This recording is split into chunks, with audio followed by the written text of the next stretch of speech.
The observation deck of the Xylarian flagship was vast and cold, filled with humming machinery and gleaming consoles.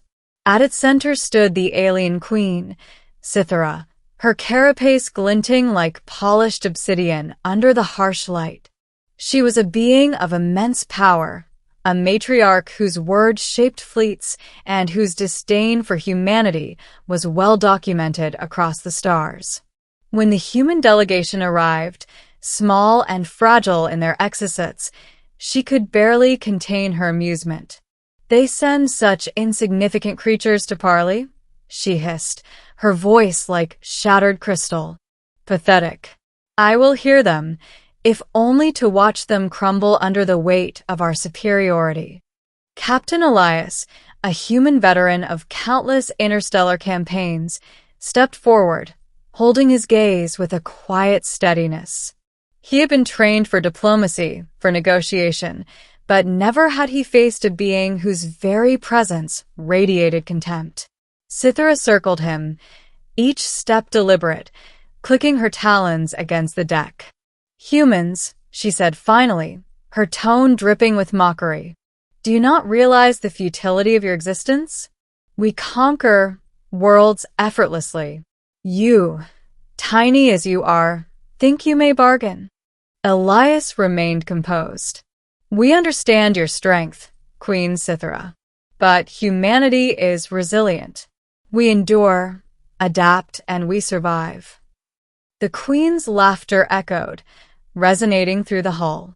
"Survive," she scoffed. "Your species is barely coherent. You cling to fragile alliances and primitive tools. You amuse me." Yet there was something in Elias that intrigued her, a defiance tempered by intellect, a quiet courage that did not seek glory or dominance. He spoke not with arrogance, but with unwavering conviction. Unlike the other humans she had encountered, this one did not tremble, did not attempt subterfuge. He simply existed in a way that challenged her preconceptions. Over the following weeks, the humans remained aboard the flagship under strict observation. Cythera watched, amused, as they repaired systems, negotiated supply chains, and even trained their crew in zero-gravity maneuvers. She mocked their mistakes, laughed at their clumsy attempts to operate alien machinery, yet secretly noted their ingenuity. One night, as the flagship orbited a barren star, Cythera observed Elias alone in the medbay, repairing a damaged drone with only hand tools and human intuition. She approached, curious despite herself. "You persist despite hopeless odds," she remarked. "Why do you not flee or surrender?" Elias looked up, calm and direct. "Because hope is not optional. Survival is not just instinct, it is a choice. And we choose it every day." Cythera's exoskeletal chest hummed with an unfamiliar pulse. It was a sensation she had never felt before. Fascination, perhaps even respect. She had dominated countless species, broken civilizations, and yet this human evoked something more complex than fear. Weeks turned into months. Cythera's initial mockery softened into observation, and then into a subtle curiosity. She began allowing the humans limited access to certain parts of the flagship, watched them adapt to alien technology, and even engaged in discussions with Elias about strategy, ethics, and the nature of sentience. The Queen, so long accustomed to unquestioned authority, found herself challenged not by force, but by intellect and empathy. It was during a mission to a volatile sector of the galaxy that the turning point came. A rogue fleet attacked, their ships bristling with energy weapons capable of disintegrating human vessels in seconds. Cythera led her forces with calculated precision, yet the humans contributed in unexpected ways. Elias anticipated maneuvers, exploited patterns in the enemy's formation, and coordinated counterattacks that minimized casualties on both sides. For the first time, Cythera experienced a new form of admiration. This human did not command through fear. He inspired action through reason, courage, and ingenuity. She began to see the potential in humanity, not as subjects to mock, but as allies capable of contributing to survival and even greatness. After the battle, aboard the flagship's command deck, Elias and Cythera stood overlooking the aftermath. Smoke drifted from damaged ships, and the vacuum of space glittered with debris. Cythera turned to Elias, her tone uncharacteristically quiet. "You are unlike any human I have encountered," she admitted. "You endure, you innovate, and yet you remain humble."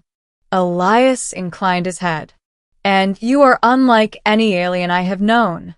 Strong, wise, and capable of learning."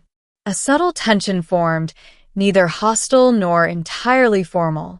Cythera felt the first stirrings of an unfamiliar bond, a combination of respect, fascination, and a curious warmth she could not name. Over time, their interactions deepened. They began to share knowledge of biology, culture, and history. Cythera showed Elias the inner workings of her species' reproductive cycles, the complexity of their social structures, and the intricate rituals that governed life aboard the flagship. In turn, Elias introduced her to human creativity, music, art, philosophy, and the simple yet profound concepts of trust and empathy. Cythera laughed at the quaintness of some customs, yet she also found herself learning, evolving. It was during one such exchange that the impossible occurred. Cythera realized she was pregnant. Initially, she thought it a biological anomaly, an unexpected result of prolonged proximity and exposure. But the evidence was undeniable. She carried the child of a human. The revelation startled her, challenged her, and yet stirred something deeper within her.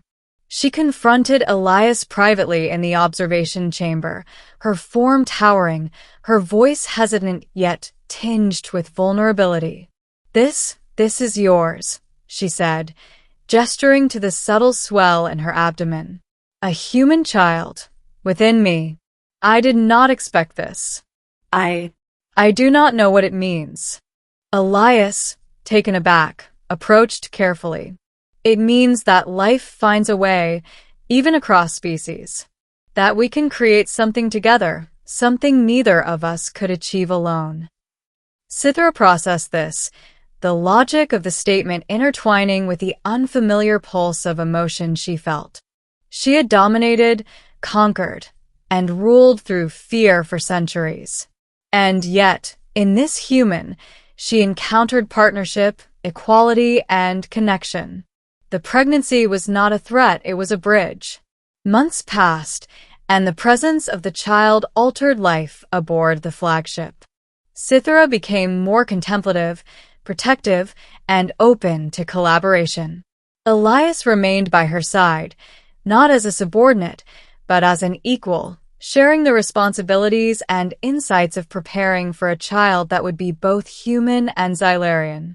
The other species within the flagship observed the change with awe and apprehension. "The queen she evolves," whispered one lieutenant. "Her strength is not diminished, it is refined. Her bond with a human unprecedented." When the child was born, a delicate hybrid of human and Xylarian traits, the entire flagship witnessed the miracle.